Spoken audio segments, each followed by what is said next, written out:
친구들 안녕하세요.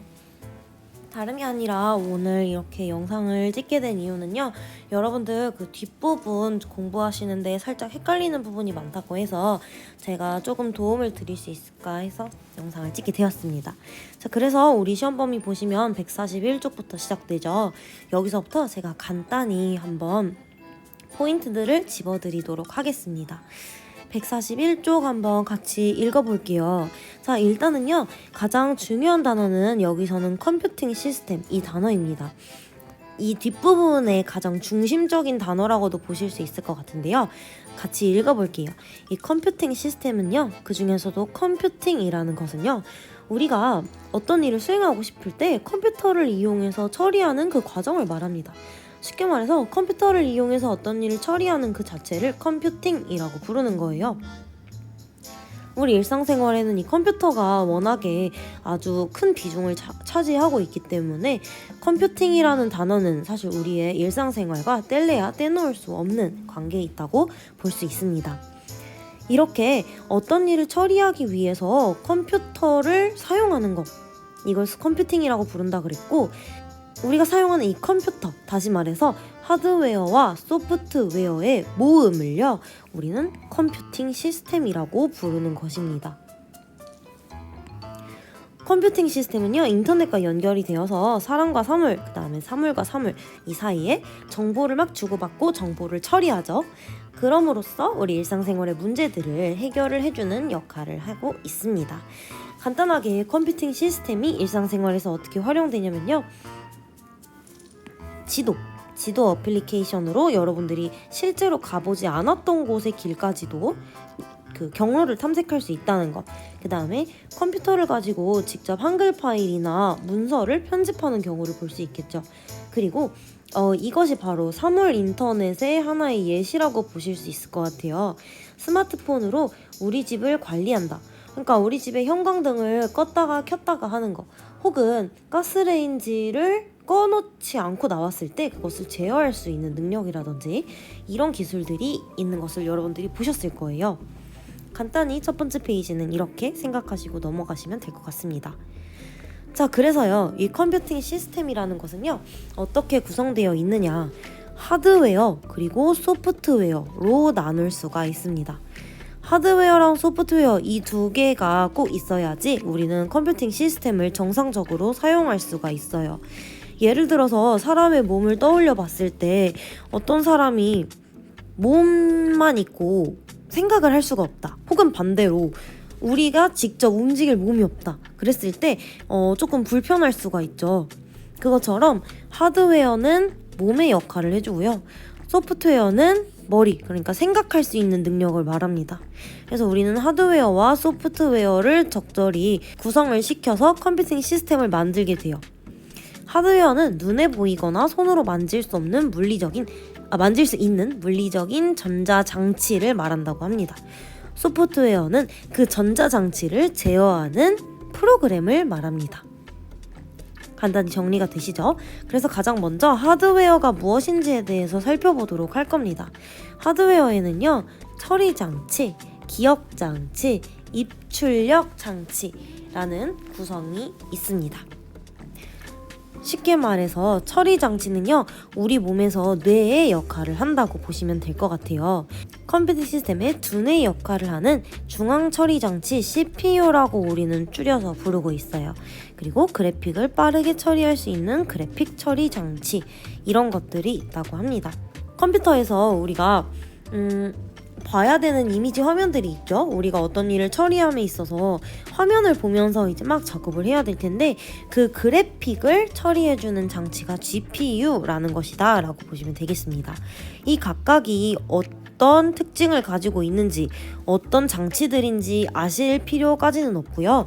그냥 이것들을 봤을 때 얘가 처리 장치에 속하는구나 라는 정도를 아시면 될 것 같습니다. 두 번째로 기억 장치가 있어요. 컴퓨터를 이용해서 일을 처리하다 보면 연산 결과를 기억을 해야 된다거나, 아니면 여러분들이 접속하고 있던 그 현황을 기억해야 된다거나, 이런 기억을 해야 되는 경우들이 있습니다. 그럴 때 사용하는 것이 바로 기억 장치예요. 하드디스크, 램, 메모리, SSD 이런 것들이 있다고 합니다. 자, 그 오른쪽 페이지 보시면요, 이제 입출력 장치라는 항목이 등장하게 되는데요. 사실 이거는 교과서마다 살짝 구분하는 게 좀 다를 수 있어요. 어떤 교과서는 이렇게 입출력 장치로 묻기도 하고요. 어떤 교과서에서는 입력 장치, 출력 장치, 통신 장치 이렇게 세 가지로 구분을 하는 경우들도 많습니다. 그 중에서 우리가 볼 것은요, 입출력 장치라는 것도 좋지만 각각이 어떤 역할을 가지고 있는지도 함께 보게 될 거예요. 자, 첫 번째로요, 입출력 장치 중에서 이 입력 장치에 어떤 것들이 있느냐, 키보드, 마우스, 웹캠, 마이크, 카메라 이런 것들이 있습니다. 쉽게 말해서 이미지, 소리 이런 데이터들을 컴퓨터에게 입력해주는 역할을 하는 것이에요. 간단하죠? 자, 그럼 반대로 출력 장치는 어떤 역할을 할 것이냐, 컴퓨터에서 연산한 결과 아니면 처리한 결과를 보여주는 것을 말합니다. 대표적으로 모니터가 있을 거고요, 프린터, 스피커 등등이 있을 겁니다. 자, 그럼 입력 장치랑 출력 장치에 대해서 여러분들이 파악이 되셨을 것 같은데, 질문하는 친구들이 어디서 질문을 하냐, 선생님, 통신 장치는 대체 왜 입출력 장치에 포함되는 거예요? 라고 질문을 합니다. 통신 장치도 하나의 통신 데이터라는 것을 컴퓨터 안 밖으로 주고받기 때문이에요. 여기 나와 있죠. 인터넷이나 전자장치 간의 데이터를 유선 혹은 무선으로 주고받을 수 있도록 돕는 통신 장치이기 때문에 이것도 입출력 장치에 해당한다고 볼 수 있대요. 그래서 이 중에서는 랜 카드, 유선 공유기, 무선 공유기, 블루투스 이런 것들이 있습니다. 그래서 우리는 여러분들이 이제 시험을 위해서 공부를 하실 때 각각의 기계들을 보시고 각각의 장치들을 보시고, 아, 이게 입력 장치구나, 뭐 출력 장치구나, 아니면 뭐 통신 장치구나, 서로 구분을 해주실 수 있으면 될 것 같습니다. 이렇게 그다음에 서로 구분을 해주실 수 있으면 될 것 같아요. 그럼 이렇게 정리하고 뒷부분으로 넘어가 보도록 하겠습니다. 다시 한번 말하지만 여기 우리는 입력 장치에 무엇이 있는지, 출력 장치에 무엇이 있는지, 통신 장치에 무엇이 있는지 따로따로 구분을 할 수 있었으면 좋겠다고 제가 말씀을 드렸어요. 입출력 장치로 항목이 크게 분류가 되긴 하지만 그래도 각각의 역할은 다르기 때문에 이 세 구분에 주의해서 공부를 해주세요. 물론 처리 장치랑 기억 장치도 같이 구분을 해주실 수 있어야 되고요. 자, 그럼 다음으로 가보겠습니다. 다음은 바로 소프트웨어에 대한 설명입니다. 소프트웨어는요, 아까 말했던 것처럼 그 하드웨어들을 이제 사용할 수 있는 그 생각하는 능력에 대한 거라고 했어요. 간단히 응용 소프트웨어, 그 다음에 시스템 소프트웨어 이렇게 두 개로 나눌 수 있다고 했습니다. 응용 소프트웨어부터 볼게요. 사용자가 특정한 목적에 따라서 작업할 수 있도록 도와주는 소프트웨어다. 그래서 예시로 워드 프로세서나 그래픽 편집 프로그램 등이 있다. 아직까지는 감이 안 잡혀요, 그죠? 자, 시스템 소프트웨어는 사용자가 응용 소프트웨어를 사용할 수 있도록 환경을 제공하고 각종 하드웨어와 시스템 자원을 효율적으로 사용할 수 있도록 제어해주는 소프트웨어다. 운영체제와 드라이버를 예로 들 수 있다 라고 얘기를 합니다. 자, 아래 그림 때문에 친구들이 질문을 많이 해줬었어요. 여기서 사용자 인터페이스가 무엇인가요? 라고 질문을 해주는 친구들이 있었어요. 사용자 인터페이스라는 말은 많이 들어보지 못했는데, 이 UI라는 글자로 말을 하면 아는 친구들이 많더라고요.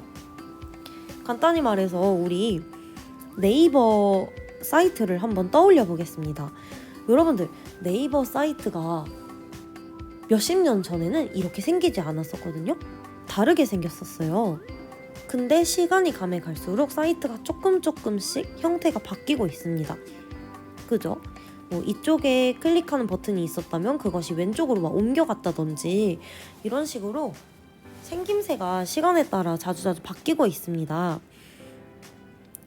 사용자들이 어떤 기능을 실행하고 처리하고 싶을 때 그것을 직관적으로 한눈에 볼 수 있게 처리하도록 도와주는 것, 그것을 바로 사용자 인터페이스라고 불러요.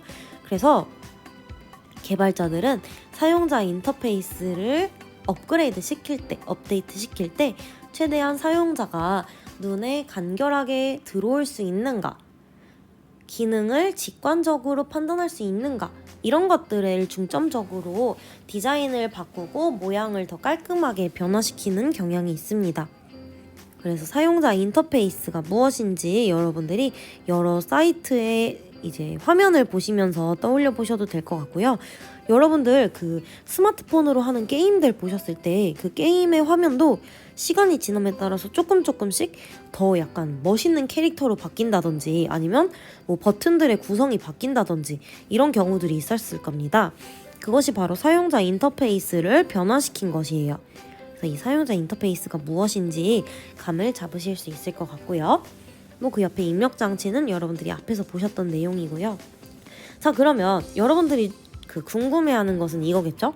그러면 이 그림에서 어떤 것이 응용 소프트웨어인가, 어떤 것이 시스템 소프트웨어인가, 이렇게 질문을 할 수 있을 거예요. 여러분들이 구분을 하시려면 간단하게 떠올려 보시면 되는 것이 바로 내가 사용해보고 싶어서 내 맘대로 설치했는가? 라는 질문을 한번 던져보시면 쉽게 구분을 하실 수 있을 겁니다. 예를 들어서 여러분들이 컴퓨터를 딱 켤 때 자동으로 실행되는 그 윈도우즈나 아니면 뭐 안드로이드, 이런 것들이 바로 운영체제예요. 즉 시스템 소프트웨어입니다. 윈도우 10, 윈도우 11 이런 것들 있죠. 이런 것들이 운영체제고요. 시스템 소프트웨어로 구분됩니다. 응용 소프트웨어의 예시를 한번 들어볼게요. 여러분들이 안드로이드 폰을 가지고 있어요. 그래서 안드로이드 이 버전 자체는 시스템 소프트웨어의 운영체제에 속합니다. 그런데 안드로이드에 들어가서 여러분들이 어떤 게임 프로그램을 다운로드 받고 싶어졌어요. 그래서 어떤 게임 어플리케이션을 다운받았습니다. 여기서 여러분들이 사용하기 위해 다운받은 이 프로그램, 바로 응용 소프트웨어입니다. 무슨 말인지 알겠죠?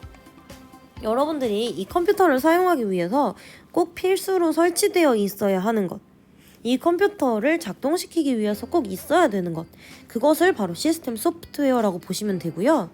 여러분들의 각자의 목적에 따라서 설치를 했거나 여러분들의 필요에 의해서 깔았던 것들, 그것들을 바로 응용 소프트웨어라고 구분하시면 되겠습니다.